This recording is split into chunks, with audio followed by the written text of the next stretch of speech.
se houver novidades, a gente vai te atualizar.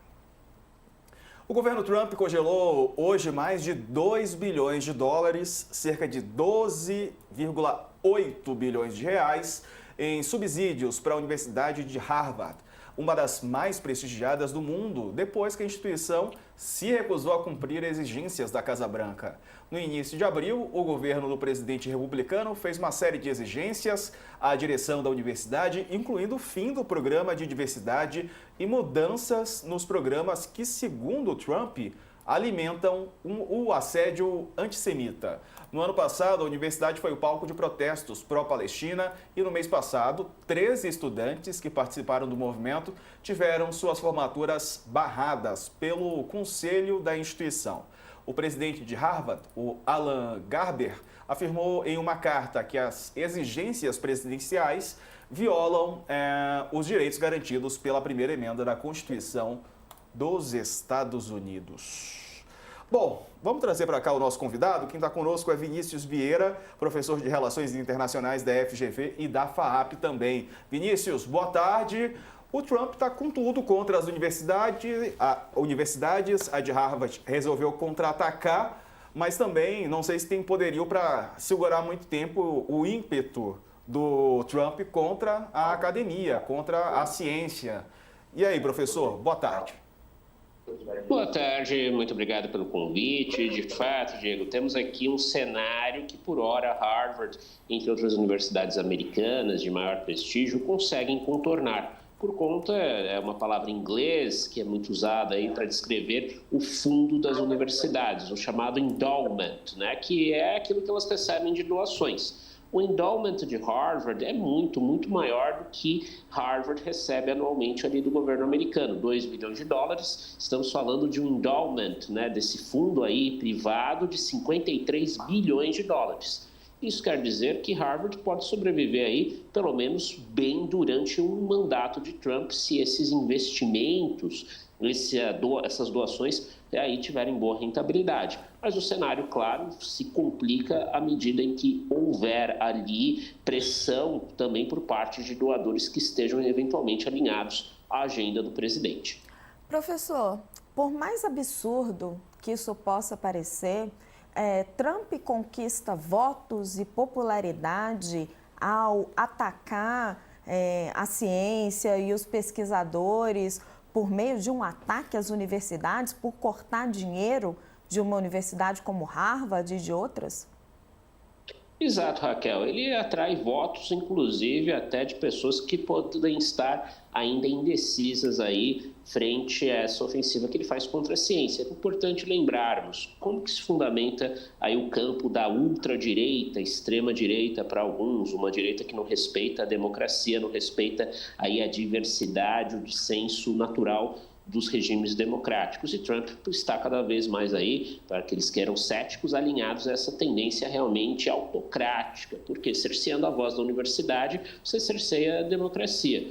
E você tem aí nesse cenário o Trump sim conquistando até eleitores, como eu estava falando, indecisos, porque ele tem uma agenda, como esses políticos mais à direita, anti-intelectual. Então, eles são vistos como, para usar o termo aí da moda entre o pessoal da direita, woke, né? A agenda ali pró-minorias, uma agenda liberal, uma agenda que não ecoaria os verdadeiros valores do povo americano, do homem, da mulher simples, médio. Então, nós temos ali uma elite que é retratada como excessivamente liberal e, portanto, que não mereceria aí ter acesso aos fundos públicos. Então, essa imagem que muitas vezes a gente tem das universidades americanas sendo ali um consenso na nação, está longe de ser a verdade, infelizmente, e o mundo todo vai pagar muito alto por esse cerceamento, principalmente na área de pesquisas aí para o desenvolvimento de novos tratamentos médicos, de vacinas e, claro, também pesquisas nas ciências sociais e ciências humanas. É verdade. No momento que a inteligência artificial avança tanto, né,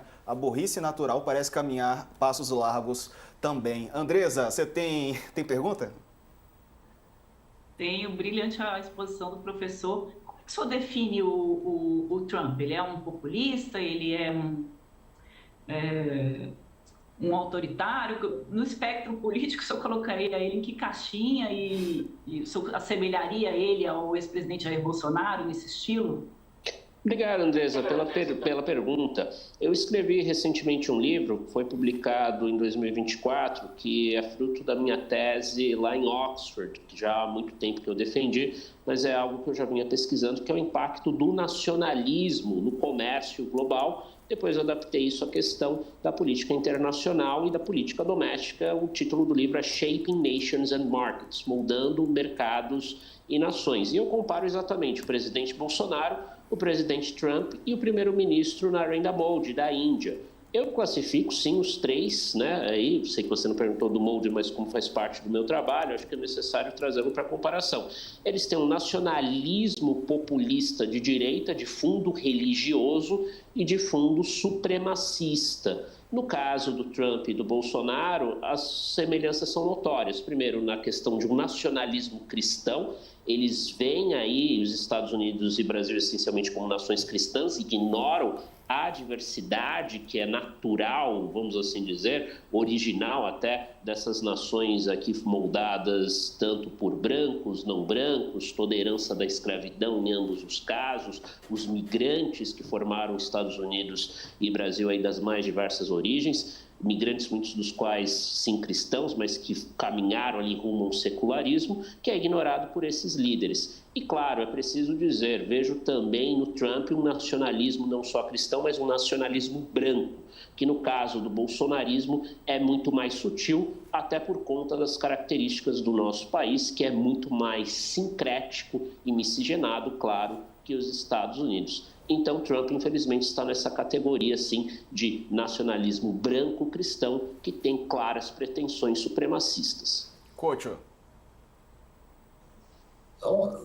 Aonde pode chegar essa política do Trump de vingança? É um projeto de vingança que ele tem no governo contra todos que o derrotaram nas eleições de 2020, né? Harvard é a primeira grande universidade americana que resistiu a ele. As outras fizeram acordo, que eu saiba é a única que... E é simbólica, é uma das maiores universidades do mundo, né? A política que ele segue aí, que é muito parecida, como você falou, com o Bolsonaro, vê comunistas por toda parte, né? Então, a universidade, né, institutos de pesquisa, então, são vítimas desse projeto de vingança do Trump. Como é que a comunidade científica e intelectual pode reagir a isso? Um exemplo de...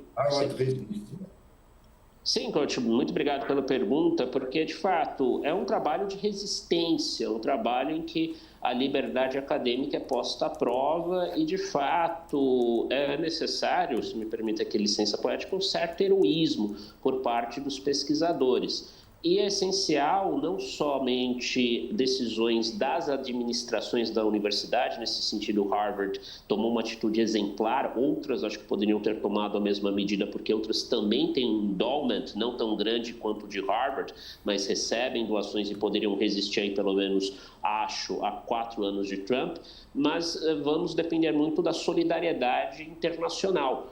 É importante lembrar que essas universidades, sim, Harvard tem um grande renome, figura entre as maiores do mundo, se não a maior do mundo, dependendo aí dos rankings, mas ela tem pesquisas colaborativas com pesquisadores ao redor do mundo, seja em democracias emergentes, que ainda sobrevivem, como o Brasil, a duras penas, em que a liberdade acadêmica aí pode, dependendo do ciclo eleitoral, também ir aí se evaporar, vamos ser explícitos em relação a isso, já tem aí grupos políticos no Brasil que claramente querem emular o que o Trump faz, essa política mesquinha de vingança contra as universidades, cerceando a liberdade acadêmica. Mas eu vejo, sobretudo, as universidades europeias aí servindo de anteparo. Tanto que já há aí fluxos, eu mesmo conheço casos não de Harvard, mas, por exemplo, de Yale, que também é uma universidade que faz parte do clube das Ivy Leagues, né, as grandes universidades americanas da costa leste, ao lado de Berkeley, na costa oeste Stanford, na costa oeste, que formam aí a nata da pesquisa mundial, eu diria, pessoas indo, por exemplo, para o Canadá, indo para a Europa. Então, você vai ter aí, acho que cada vez mais, essas redes de apoio, que são as redes de pesquisa, ajudando os pesquisadores, não só em Harvard, mas nos Estados Unidos, a sobreviverem aí esses, no mínimo, 4 anos, que serão bastante complicados para a produção acadêmica, não só americana, mas global. Professor Vinícius Vieira, obrigado pela participação conosco, viu? Um abraço, uma boa noite. Muito obrigado, eu que agradeço. Até mais. Até. Vamos para o intervalo. Na sequência, mais informações para você do nosso UOL News. Até já.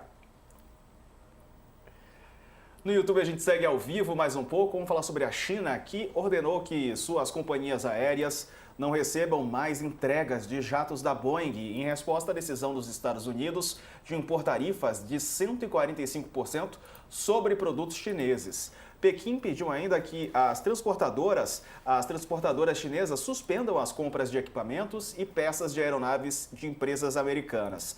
As ações da Boeing, que vê a China como um mercado em crescimento, caíram 3% no pré-mercado de hoje. As ações da Airbus, que domina o mercado, subiram 1%. Bom, Raquel, as movimentações, né, fruto da guerra comercial.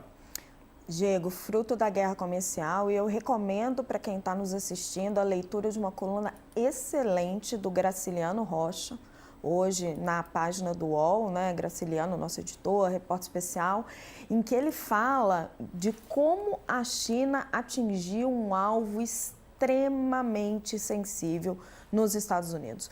A China é hoje, segundo o Graciliano conta, um dos maiores compradores de aeronaves comerciais do mundo. Então, para a Boeing, é um golpe terrível. Prova disso a queda nas ações. E mostra também o quanto a China, por ser um regime comunista, a gente nunca pode esquecer disso, ela é muito mais resiliente do que Donald Trump nessa guerra comercial. Ela controla as suas empresas. Então, ela pode simplesmente, com uma ordem do Comitê Supremo ali, apertar um botão e parar com as compras e afetar enormemente a operação de uma empresa como a Boeing. Um poder que Donald Trump não tem. Ele simplesmente não consegue interferir nas transações comerciais dessa forma. Então, Donald Trump, quando entra nessa guerra comercial com os chineses, ele subestima muito essas duas diferenças de regime. Os Estados Unidos é uma democracia capitalista. Então, ele sofre pressão da opinião pública e ele não tem esse controle das empresas. Vamos pegar esses dois exemplos. Ele foi pressionado pelas empresas de tecnologia, Apple à frente, a liberar a passagem de produtos tecnológicos, porque o iPhone nos Estados Unidos ia ficar caríssimo. Do outro lado, Xi Jinping simplesmente com uma ordem disse para as empresas chinesas: parem de vender aviões para os Estados Unidos, a gente vai dar conta dos seus prejuízos. Então, a diferença de regime que não se importa com perdas e ganhos das empresas e que sustenta essa perda, ela é crucial. Donald Trump subestima isso na China. É isso aí.